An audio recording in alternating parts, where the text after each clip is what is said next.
Ever want to know about the decision-making process for casting commercials? Well, in this video, you will have the opportunity to get empowering insights from one of the major casting decision makers, the commercial director.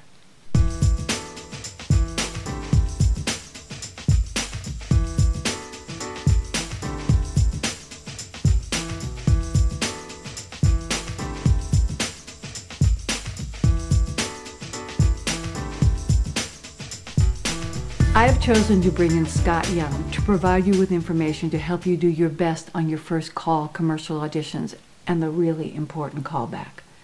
Scott is a professional commercial director and a wonderful source of information to help you in your quest to book commercial work. In his previous MTT video, you learned about Scott's background, and he presented the 5 reasons you won't book a commercial even when you do a great audition. So if you missed out on that, be sure you check it out.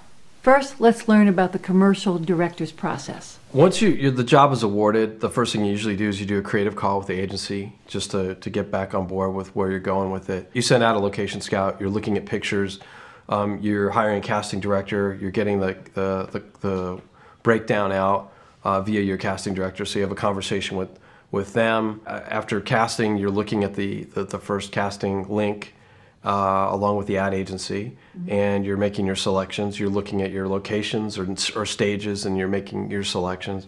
But it's really like shooting a little movie. Now Scott will give you the empowering insider tips and insights that can help you understand the commercial director's part in the casting process and what he looks for. When you walk into a callback, there's that table full of people. Who are they? What do they do? There's usually 4 or 5 of them. You've got your casting director, you've got your agency, and you've got your production company. Production company, your director and your producer are probably in the room. Your director's definitely in the room. Producer is most likely in the room. Agency, you've got 1 or 2 creative people, or it could be art directors, creative directors, writers, and an agency producer. And then you've got the casting director. Of all those people, it's the director and 1 or 2 of the creatives, or any of the creatives from the agency that really kind of hunker down and make the decision. But as I like to say, anybody can be recruited for an opinion in that group that I just mentioned. Casting director can sometimes swing it one way or the other by saying, oh, that guy's good. When they see us like looking at 2 pictures for 10 minutes, they might walk by and say, oh, that guy's great or whatever. Or at the end of the day, it's ultimately the client, the corporate client that says, okay. But in the room, and generally they go with our recommendations. So it's the director and the agency people. What I look for is someone who's easy to work with, who I think will be easy to work with. That they're collaborative, that they've got good energy, that they're bringing something to the table as an actor. I mean, I probably, if they're in the callback, I've already sensed that. You're really looking for somebody who brings it to life and starts when they leave the room, ignites a conversation. That's usually a good sign when they leave the room, and then you look to the creative guys, it's like, oh yeah, he was great, or she was good, and that was nice, and so when you got that going on, now you feel like they're bringing something into it. I think the creatives are looking for the same things I'm looking for in terms of talent. I think we both want like talented actors, people kind of pop out. They are more prone because they're closer to the actual client and to the product. They might know more inside details about what kind of talent will appeal to their client. So they might make decisions more on political reasons that I might not completely be aware of, that you might not be aware of, or you couldn't guess in a million years. Probably the biggest mistake is when you're asked to do something bigger or smaller or different, they don't hear you or they don't do it. So a lot of actors have problems listening. And I used to think they're just bad actors. Actually, over time, I realized it's just nerves usually. The thing that bums us out the most is when we see somebody who looks the part, feels the part, and then just sucks. Someone who just has the look and then opens their mouth and just has no ability.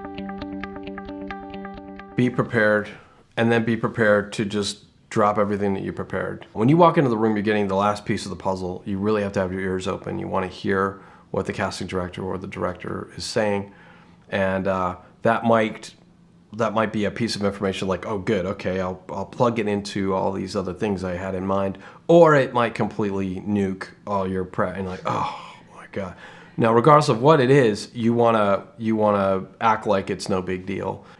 Just go for it. Just say, got it. No problem.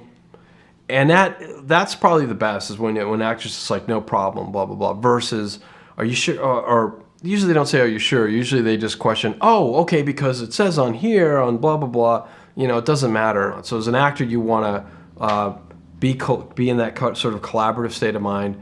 Be prepared. Walk in the door. Listen to some direction. If it's not what you expect, don't panic. Just go for it. By that time, we will have accumulated sort of an A and a B pile as we went. If there were any breaks, sometimes we'll kind of sort them out. So we'll have a place to start. We'll get our favorites. We'll start looking back at the auditions and comparing people who we like and kind of narrow it down. Then we make our final choices, and they're put up on a link to be sent to the account executive or the account people who will take that link and do usually an in-person presentation to the client. It's drag if you don't actually book a job, but if you got put on a veil, it means that on some level we were willing, or this particular production thought you were good enough to work with. You might not have been their first choice, you might have been their backup, but either way, you're not going to be a backup unless they feel like you've got the skills to do the job. So ultimately, the client, the Subways, the IBMs, the suits, as they say, will make the final okay on who the talent is. One thing to be aware of is that a lot of directors, especially commercial directors, have no idea how to talk to actors, which seems a little odd, but it's true. Why is that? Because directors become directors from different backgrounds. Agency writers or agency creatives who came up in the advertising world, special effects people. I came from a post-production background. With that in mind, if you're not getting a dialogue, if you're not getting feedback, it's best not to panic. You're probably doing fine. If you want to ask a question and say, do you want it more this way or that way, go ahead and do it, but don't do it a lot. I mean, if you're getting frustrated or whatever, there's nothing wrong with walking up to the AD or to the director and saying, hey, I'm getting a little flustered here. Because we might not recognize it. It might seem like, oh, they should know, should be able to tell or talk to me. One thing to keep in mind when you go into a callback, or even a first call, but especially a callback, when you get that room full of people all looking at you, understand that everybody wants you to do well. Not because they're all nice people necessarily, but the reality is if you look good, the more choices that we have, the more choices that there are, everybody looks good. The casting director looks good, the director looks good for picking the casting director, and it just goes down the line. The agency looks good for picking the director. But believe me, if you do well or if you do good, people pay attention. You leave the room, people will talk about it, and we'll certainly, even if we're half awake, we might be, oh yeah, she was good. We'll slide you into the good pile, and then we'll look at it, we'll do a shot of cappuccino and look at it at the end of the day, and have a new, kind of conversation about it. Such great information, right? Both Scott and I hope that the material presented here can help you do your best at commercial auditions and book lots of jobs. Now, if you have missed any of my previous MTT videos, do check out the archives on my MTT commercial page.